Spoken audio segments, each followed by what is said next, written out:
Artinya kan dokumen internal perusahaan. Nah, kita tidak perlu tahu nih Pak Zaini dapat dari mana. Nah, kalau misalkan dibocorkan, diungkapkan, nah ini kan ada resikonya Pak. Misalkan Pak Zaini dilaporkan, ini gimana Pak? Jadi begini, saya sudah siap dengan segala risikonya Mas, karena ini kan ini kepentingan umat. Kalau tidak, ya, jadi karena ini kepentingan umat, saya ingin menyelamatkan, saya mending melawan Yusuf Mansur dan kawan-kawan ketimbang umat, ya khususnya umat Islam menjadi korban dan pada umumnya masyarakat Indonesia menjadi korban. Komisaris utama? Iya, Jamaah Nur Khatib Mansur, komisaris utama dari PT PSI. Dan juga selaku owner atau pemegang saham? Iya, pemegang saham lah dia. Berarti tidak ada apa namanya Pak, fungsi pengawasan yang baik Pak kalau seperti ini Pak? Kalau misalkan owner merangkap jabatan sebagai... Saya menduga malah ada persetujuan dan saya siap dipanggil kemanapun, saya siap. Ini ada dokumennya dan nanti insya Allah dua analis saya berkaitan dengan orang perbankan dan keuangan itu siap juga memberikan penjelasan kepada instansi pemerintah bila diperlukan.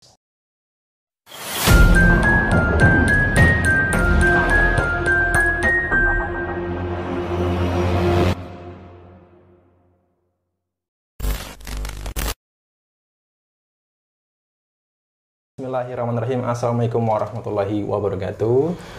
Bagaimana kabar teman-teman semuanya? Semoga selalu sehat dan senantiasa dalam lindungan Allah Subhanahu wa taala. Ya, masih dalam suasana lebaran, izinkan kami ya, saya dan Pak Zaini mengucapkan minal aidin wal faidin, mohon maaf lahir dan batin. Oke. Terkait dengan video kami sebelumnya ya, di mana Pak Zaini ini menyebutkan bahwa ada dugaan kuat penyelewengan dana PayTrend ya, digunakan untuk keperluan pribadi owner. Nah, ini yang patut dipertanyakan adalah yang dimaksud dari digunakan untuk kepentingan pribadi, untuk keperluan apa, dan ownernya ini siapa. Nah, ini yang perlu kita perjelas. Makanya saya tanyakan langsung kepada Pak Zaini. Assalamualaikum Pak Zaini. Waalaikumsalam warahmatullahi wabarakatuh Mas Haji. Ya, Pak Zaini bisa dijelaskan Pak tentang statement Pak Zaini sebelumnya dulu. Ya, jadi begini Mas, berkaitan dengan saya memegang perkara dari 14 karyawan itu Mas. Dari 14 karyawan, kenapa karyawan ini sampai tidak digaji atau PayTrend sendiri tidak bisa menggaji 14 karyawan ini Mas. Tentu saya bertanya-tanya kan begitu. Sementara mitra PayTrend itu kan banyak. Artinya ada mitra PayTrend Asset Management, kemudian ada mitra PayTrend Umroh Merdeka dan lain-lainnya ya, begitu ya. Kenapa sampai tidak bisa menggaji? Tentu saya curiga bahwa uang dari PayTrend itu dilarikan ke tempat lain. Oh begitu Pak. Ya, kebetulan saya mendapatkan satu bundel dokumen ini Mas. Ya, ini adalah dokumen berkaitan dengan transaksi keuangan.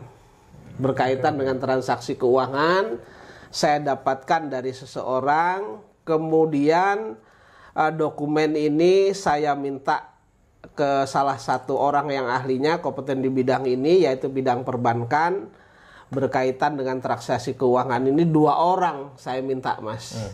Jadi ada 2 orang ahli yang saya minta untuk menganalisa dokumen ini, apa sih maksudnya. Ya, untuk meyakinkan saya. Ternyata dari dokumen ini ternyata dana PayTrend itu dipergunakan untuk kepentingan lain ya, dipergunakan untuk kepentingan lain, bukan untuk kepentingan PayTrend tapi untuk kepentingan ownernya, yaitu adalah untuk membayar utang PT IA. PT IA, kemudian hutangnya kemana yang harus dibayar? Itu yang harus dibayar kepada salah satu bank plat merah Mas. Ini utang dalam hal apa nih Pak? Jadi IA itu punya hutang kepada bank plat merah. Kemudian PT IA itu diambil alih oleh YM. Jadi YM yang mempunyai kewajiban di sana. Kemudian uang dari PayTrend ini dikucurkan untuk membayar utang PT IA ini itu kurang hampir 56 miliar. Jadi uang PayTrade itu sudah dikeruk oleh YM ini, kemudian untuk bayar utang PTIA, yang mana PTIA ini adalah diakuisisi oleh YM begitu. Baik. Jadi ada penyelewengan dana dari PayTrade kepada PTIA. PTIA ini bergerak di bidang apartemen. Di bidang apartemen yang dirubah oleh Yusuf Mansur bergerak di bidang hotel saat ini gitu. Apa ini hotel yang dimaksud, ini hotel yang di Tangerang itu, Pak? Iya, betul. Ini yang dimaksud hotel di Tangerang. Jadi hotel di Tangerang itu uang pembayaran untuk membayar hutangnya kepada bank itu mempergunakan uang PayTrade. Sementara informasi yang saya dapat, kan ini klien saya juga yang pemilik hotel itu masih di sana, dalam hal transaksinya masih perlu kita kaji, dan itu menurut hemat saya juga masih ada pelanggaran hukum. Ya, oke, Pak. Gitu. Baik Pak, sebentar Pak. Ini dokumen ini Pak, ini dokumen resmi dari internal PayTrade dan bisa dipertanggungjawabkan, Pak? Oh, bisa dipertanggungjawabkan ini dokumen ini.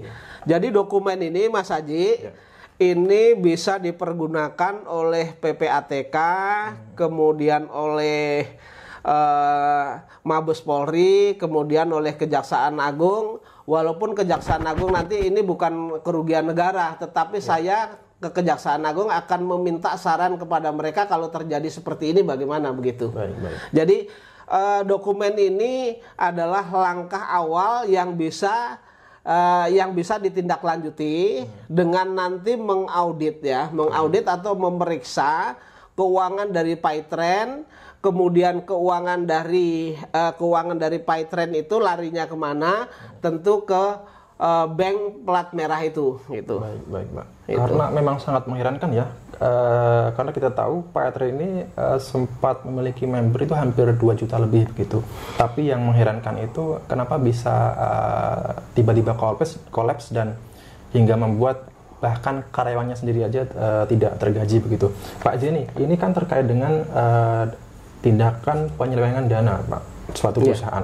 Ini masuk tindakan pidana, Pak? Oh, ini masuk tindak pidana ekonomi nanti. Okay. Karena ini kan sebenarnya ini kan badan hukum. PayTrade ini kan badan hukum yang mana ketika mereka keuangan dari PayTrade, apakah itu digali dari masyarakat atau pinjaman dari tempat lain, kan untuk usaha PayTrade, bukan untuk usaha tempat lain. Tapi kenyataannya uang yang dari PayTrade dicabut untuk bayar utang PTIA. Yang mana PTIA itu diakuisisi dari pemiliknya kepada YM ini. Sementara peralihan daripada pemilik yang lama kepada YM ini menurut saya masih ada cacat hukum yang nanti juga akan saya uji gitu. Dan kita tahu juga bahwa hotel tersebut, Pak, hotel, boleh disebutkan namanya? Boleh. Hotel City, Pak. Hotel S gitu saja. Iya, Hotel City apa-apa. Iya, apa-apa Hotel City. Oke. Kan kita tahu juga bermasalah, Pak, ya. Dan juga sebagian ini kan menggunakan dana umat juga, Pak, ya. Ya. Oke, Pak. Baik, Pak Jenny. Tapi dana umat itu tidak kelihatan, Mas. Gitu ya. Dana umat tidak kelihatan. Yang ada pembayaran, saya juga heran kalau dia memungut dari dana umat tuh larinya kemana? Seharusnya kan bayarnya pakai dana umat nih, ya kan? Yang hotel ini pakai dana umat atau PTIA ini pakai dana umat. Tetapi kenyataannya kan bayarnya ada pakai uang PayTrade, sehingga dana umat yang ditarik itu dikemanakan, kan nggak jelas juga itu. Baik. Karena memang dari pembelian hotel tersebut itu juga sampai sekarang bermasalah ya, karena banyak kita tahu beberapa investor itu turut menggugat ya, karena tidak mendapatkan kabar laporan yang jelas dan juga tidak mendapatkan keuntungan sama sekali, Pak. Baik, Pak, di tahun-tahun tersebut, Pak, saya masih ingat bahwa IM ini sempat sesumbar, Pak, bisa beli saham, Pak, di perusahaan ini, perusahaan itu, Pak. Nah, ini apa jangan-jangan juga memakai dana masyarakat atau gimana ya, Pak?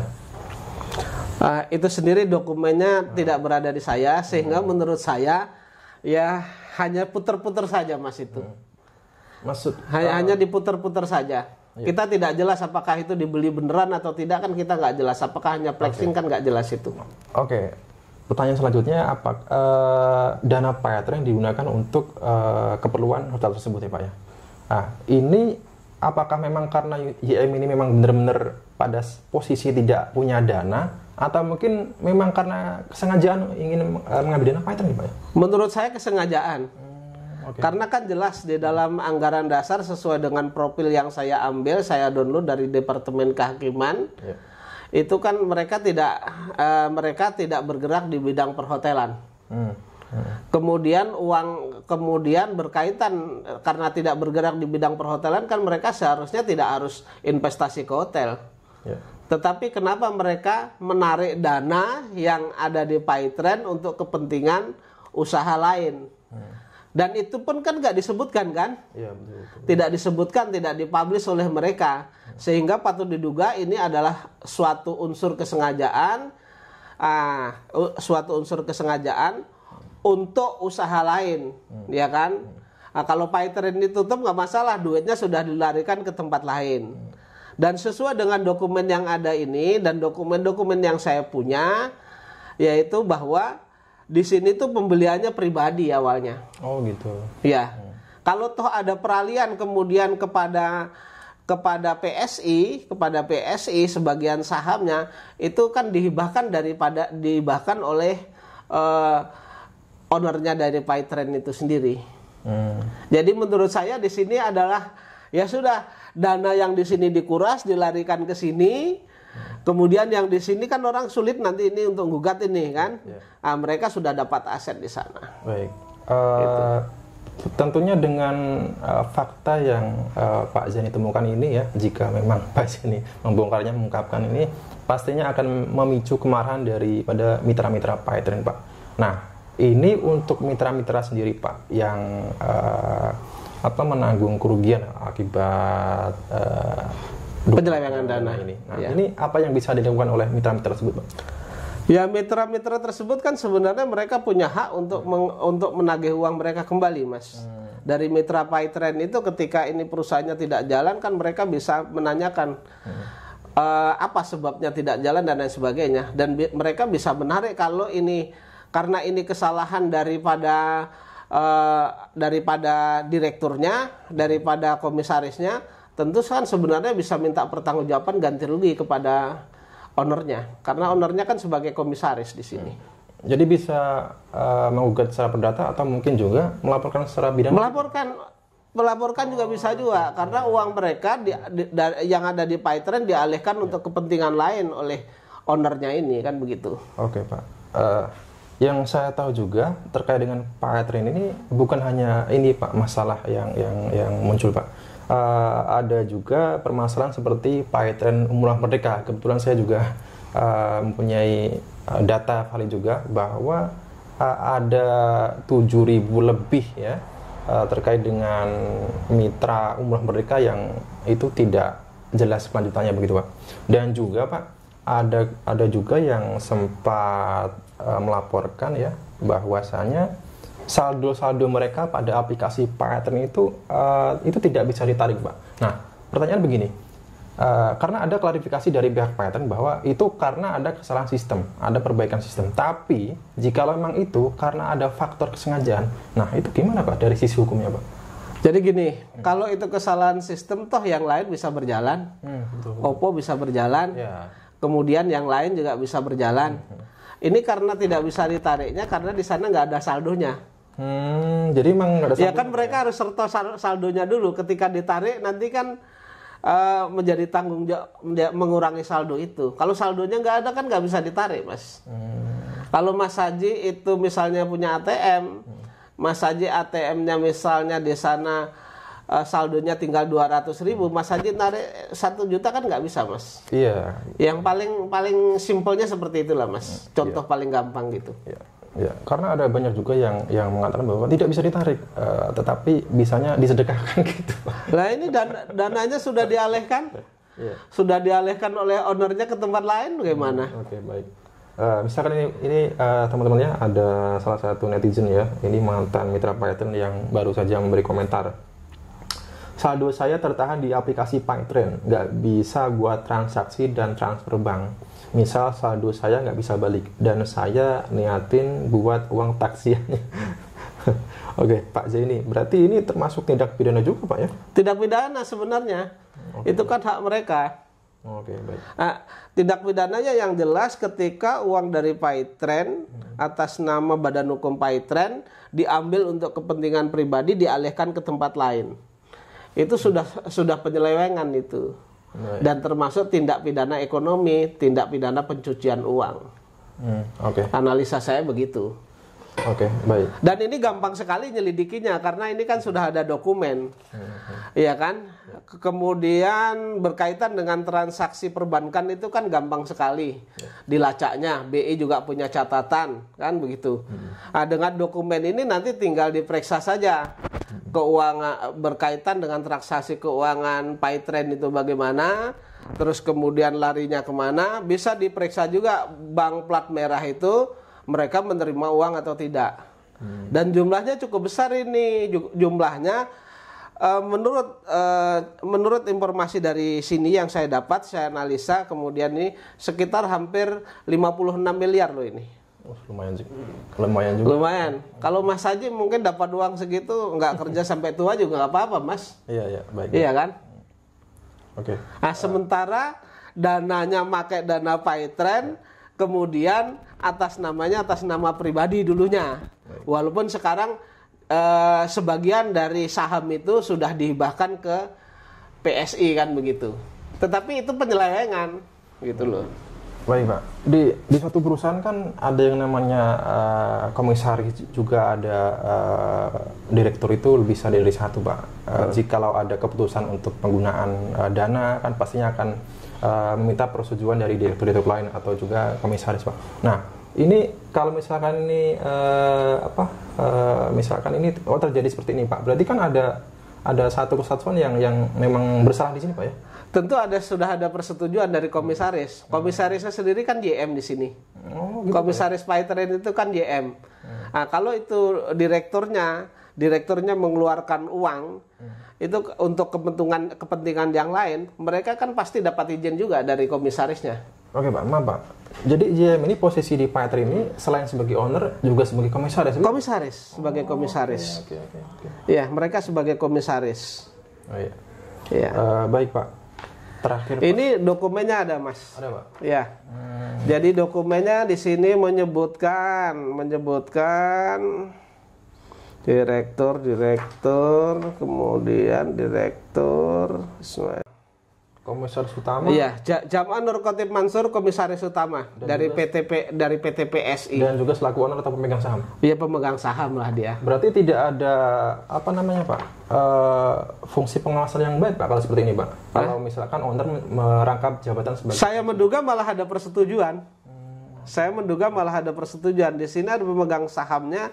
Yang terbesar itu 9.499 itu adalah Jam'an Nur Khatib Mansur. Baik, Pak. Terakhir, Pak. Pertanyaan saya adalah, ini dokumen sebenarnya kan dokumen internal perusahaan. Nah, kita tidak perlu tahu nih Pak Zaini dapat dari mana.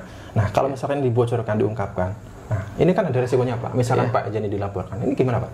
Jadi begini, saya sudah siap dengan segala resikonya, Mas, karena ini kan ini kepentingan umat. Oke. Kalau tidak. Ya, jadi karena ini kepentingan umat, saya ingin menyelamatkan, saya mending melawan Yusuf Mansur dan kawan-kawan ketimbang umat, ya, khususnya umat Islam menjadi korban dan pada umumnya masyarakat Indonesia menjadi korban. Jadi saya sudah berpikir panjang bagaimana nantinya. Tapi yang jelas saya pengen menyelamatkan umat atau masyarakat Indonesia dari segala tipu daya kelicikan yang bersangkutan ini. Baik, Pak Zaini. Iya. Ini karena ini adalah dokumen yang seharusnya ini ada di internal perusahaan, ya. Tapi saya malah kalau mereka nanti membuat tindakan, mereka melaporkan saya, justru ini semakin terbuka. Dan ini pun nanti akan saya kirim, Mas, ini. Ya. Jadi saya akan menyurati sebagaimana janji saya kemarin, saya akan menyurati Kapolri bahwa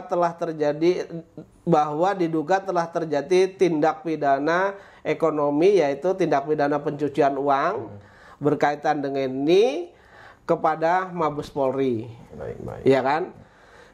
Kemudian selain itu saya akan menyurati juga PPATK untuk menelusuri dana ini. Kemudian saya minta juga, karena ini berkaitan dengan BI dan bank plat merah, saya minta juga nanti kepada BI untuk menelusurinya kepada OJK. Oke. Dan saya juga akan minta kepada Kejaksaan Agung, walaupun ini tidak merugikan negara, tetapi ini sudah merugikan masyarakat secara luas, Mas. Saya akan minta kepada Kejaksaan Agung agar memberikan saran dan pendapatnya seharusnya bagaimana kalau ada tindak pidana seperti ini, begitu. Kemudian saya juga akan minta kepada Presiden agar ini mendapat atensi dari Presiden. Artinya diperintahkan bawahannya, baik itu Kapolri, Kejaksaan Agung, dan instansi terkait lainnya untuk bergerak dengan cepat. Karena ini menyangkut masalah umat, Mas. Dan saat ini kata Pak Mahfud MD juga sedang bersih-bersih seperti ini, jangan sampai ada kejahatan seperti ini. Tentu saya minta juga kepada beliau saran beliau nanti bagaimana. Dan itu akan saya surati. Kemudian berkaitan dengan bidang hukum itu Komisi 3, nanti juga akan saya minta saran beliau, kalau bisa kami audien. DPR, Pak ya? Iya, itu. Oke. Nah, kalau dari yang lainnya, dari advokat saya minta Bang Oto Hasibuan, Profesor Oto Hasibuan, karena ini sudah menyangkut umat, saya tidak mungkin juga bekerja sendiri ketika sudah terjadi perkara seperti ini. Saya minta kepada Bang Oto Hasibuan selaku advokat senior, di mana beliau adalah atasan saya di Pradi. Kemudian Bang Hotman Paris Hutapea, mudah-mudahan beliau juga berkenan untuk membantu ini. Kalau beliau mendengar ini sebagai himbauan saya, permintaan saya, baik itu Pak Oto Hasibuan maupun Pak Hotman Paris untuk membantu ini, karena ini sudah menyangkut masalah umat. Baik. Ya, tentunya kita patut apresiasi terkait dengan keberanian Pak Zaini Mustafa ya dalam membuka ya tabir mengapa Pahitren ya benar-benar berantakan hingga membuat mitra-mitra yang merugi, bahkan kalinya sendiri tidak bergaji, teman-teman. Dan tentunya motivasinya ini adalah untuk membela umat ya Pak ya. Membela umat ini hanya kepentingan penegakan hukum di Republik ini harus tegak, karena ini sudah menyangkut kerugian umat banyak. Yang kita tahu saja dari Umroh Merdeka saja sudah hampir 7.500. Itu kalau yang setor yang paling kecil saja sudah 3,5 juta kali 7.500 sudah berapa. Kemudian aset manajemen, kemudian yang lain-lainnya. Menurut saya ini sudah berapa ratus miliar ini kerugiannya. Sehingga saya minta kepada pemerintah tidak bisa, pemerintah selaku pemerintah harus melindungi rakyatnya, harus menjaga kekayaan rakyatnya, sehingga saya minta agar segera turun tangan dalam perkara ini. Baik. Dan saya siap dipanggil kemanapun, saya siap, ini ada dokumennya. Dan nanti insya Allah 2 analis saya berkaitan dengan orang perbankan dan keuangan itu siap juga memberikan penjelasan kepada instansi pemerintah bila diperlukan, gitu. Baik. Ya. Jadi instansi pemerintah sudah. Jadi mungkin ada yang ingin disampaikan lagi Pak. Jadi begini, ini kan berkaitan dengan dugaan dengan keras. Kalau saya menduga di sini sudah 100% nih Mas. Jadi artinya 100% sudah ada dugaan penyelewengan uang ini, maka kepada para baik itu kepada para mitra Pahitren sendiri, kemudian korban-korban yang lainnya, kemudian keluarganya, netizen, jauhi orang ini. Baik. Itu. Baik. Jangan sampai nanti Anda dekat dengan orang ini, dekat dengan kroninya ini, lalu kena jebakan Batman yang berikutnya. Ya, gitu. Oke, baik, terima kasih Pak Zaini Mustafa. Teman-teman, tentunya kita patut mendukung dan berdoa ya untuk Pak Zaini, karena dengan segala resikonya Pak Zaini berani ya membuka untuk membela umat begitu ya. Karena kalau bukan Pak Zaini Mustafa, siapa lagi yang berani membuka terkait permasalahan ini? Baik teman-teman, kita tunggu saja langkah Pak Zaini selanjutnya. Semoga apapun upaya Pak Zaini ini mendapat ridho Allah dari Subhanahu wa taala begitu teman-teman. Sekian ya, saya ucapkan terima kasih. Kita jumpa di video selanjutnya. Wassalamualaikum warahmatullahi wabarakatuh.